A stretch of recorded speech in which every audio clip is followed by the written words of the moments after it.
Je vais vous parler aujourd'hui, cette soir du lundi 20 octobre 2014, je vais vous parler de la dialectique entre l'idéal et la réalité, ou si on préfère la projection d'un modèle parfaitement, disons, structuré, et équilibré et harmonique sur une réalité qui ne l'est pas réellement et dont on va forcer un petit peu la dimension harmonique en se contentant, en se suffisant d'approximation. L'astrologie nous donne d'excellents exemples de ce genre d'approximation et de compromis entre l'idéal et la réalité. Et cela, généralement, n'a pas été compris par les chercheurs, par les penseurs. Et j'en vois comme exemple une récente interview que j'ai faite de Maxence Leillet, le directeur de la revue Orbs. Et je veux dire par là que ce que l'homme cherche dans le réel, ce qu'il a élaboré lui-même. Il ne cherche pas à décrire le réel. Il cherche à imprimer dans le réel sa propre conception des choses, tout en sachant que dans bien des cas, il ne pourra trouver que des approximations. C'est vrai pour les étoiles fixes royales, pour le fameux quatuor d'étoiles fixes royales, qui sont réparties en quelque sorte aux quatre points cardinaux,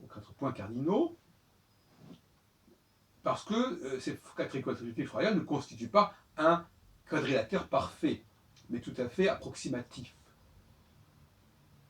Et c'est intéressant parce que le fait que ce quadrilatère n'existe pas réellement en tant que quadrilatère dans le monde, dans la réalité astronomique, nous montre bien que l'homme ne garde du cosmos que ce qui l'intéresse, que ce qui fait sens par rapport à son modèle, ce qui vient corroborer son modèle. Et encore, se contentera-t-il, dans un certain nombre de cas, de ce que j'appelle des approximations. C'est-à-dire une sorte de moyen terme entre le modèle idéal, qui ne va pas, trouver sa réplique dans la réalité, mais une réalité qui va être rapprochée, en quelque sorte, du modèle idéal, c'est-à-dire qui va faire l'affaire, mais sans correspondre exactement à ce qu'on attendait, ou du moins à ce qu'on voulait mettre en place. Un cas plus délicat, et que j'ai traité beaucoup plus rarement, sur lequel je n'ai pas vraiment abouti jusqu'à présent, c'est le problème du 7. On est tenté en astrologie de dire que le 7 est important. En réalité, le 7 n'est pas important en astrologie. Le 7 est un compromis entre le 6, qui est un chiffre beaucoup plus important que le 7 sur le plan numérique, sur le plan numérologique, sur le plan symétrique, tout simplement. Regardez par exemple la première, deuxième, troisième personne du singulier et du pluriel, ça fait 6, ça fait pas 7. Le 7 est un nombre impair, donc en aucun cas il ne s'agirait d'un idéal. Pas plus d'ailleurs que le 11, ou même le 22. C'est un autre sujet que j'ai abordé par ailleurs. Et donc,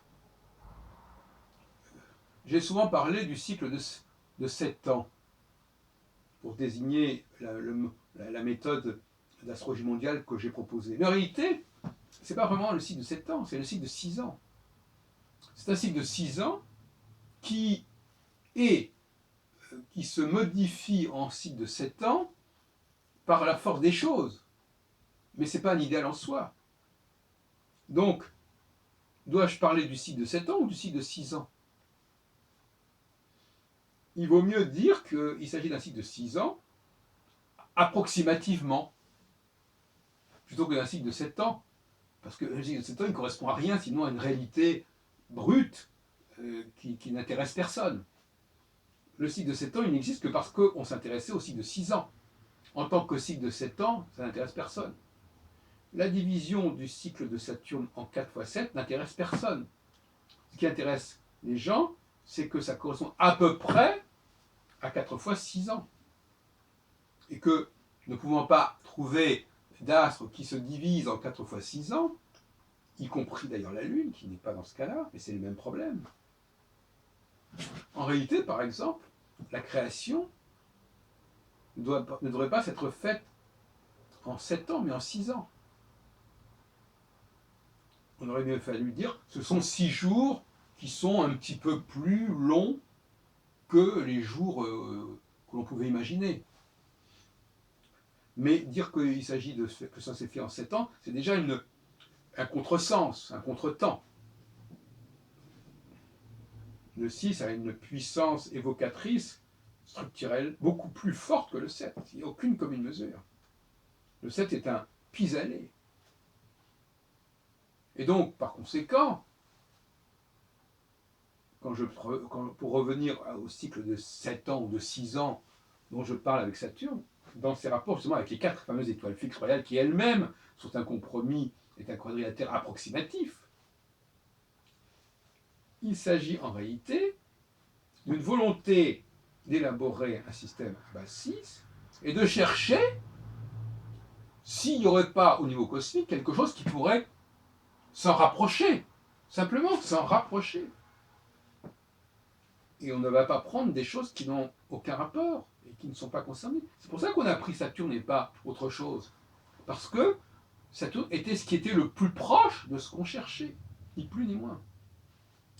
Et dans mon entretien avec Maxence Lélé, il m'est apparu, d'ailleurs vous pouvez l'écouter sur YouTube, il m'est apparu que pour M. Lélé, le directeur de la revue Ops, il fallait absolument que l'homme se soit conformé aux structures cosmiques, aux structures scientifiques. C'est un problème intéressant parce que sur le plan de la science, on a bien 5 planètes autour du Soleil, plus, si on veut, le Soleil et la Lune elle-même, qui font partie, qui constituent en tout le système solaire. Mais sur le plan de la philosophie cognitive, de ce travail, parce que pour moi la philosophie a une vocation cognitive, c'est-à-dire qu'elle a une vocation à rendre le monde réel, brut, assimilable par l'être humain, par l'intelligence humaine. Eh bien, de ce point de vue-là, on est dans le 6 et on est dans le 4. 4 fois 6, 24. Qui d'ailleurs renvoie à ce que j'ai écrit sur le tarot et probablement aussi sur l'alphabet hébraïque. Donc, voyez-vous, il faut rétablir le système dans sa cohérence initiale, reconnaître que cette cohérence initiale a été corrompue pour 2 raisons. D'une part, ça peut être corrompu parce qu'il y a eu des déperditions de sens, mais ça peut être corrompu aussi parce que dès lors qu'on a voulu l'appliquer, qu'on a voulu trouver dans le cosmos, et pas seulement, un rapport, eh bien on a pris des choses qui ressemblaient à ce qu'on voulait, mais qui ne faisaient que s'en rapprocher, encore une fois. Donc, voyez-vous, il y a là un problème de méthodologie et d'épistémologie, c'est-à-dire qu'effectivement, il faut retrouver la cohérence initiale au niveau conceptuel et ne pas réduire ou déconstruire cette cohérence au nom d'une sorte de réalité brute extérieure que l'astronomie nous décrirait. Pour conclure, je dirais que le cycle de 7 ans ne nous intéresse pas, que ce n'est pas vraiment un cycle de 7 ans concernant Saturne, mais bien un cycle de 6 ans, de 4 fois 6 ans, qui, même si en pratique il est effectivement de 4 fois 7 ans, ne fait sens que parce qu'il se rapproche de 4 fois 6 ans. Donc je dois plutôt dire 6 années, quitte à admettre que ces années sont un peu plus longues dans la réalité que dans le concept. Il vaut mieux parler d'années plus longues que de parler de 7 années qui laisseraient croire que l'homme a voulu établir ce nombre 7 dans l'univers, ce qui est totalement faux.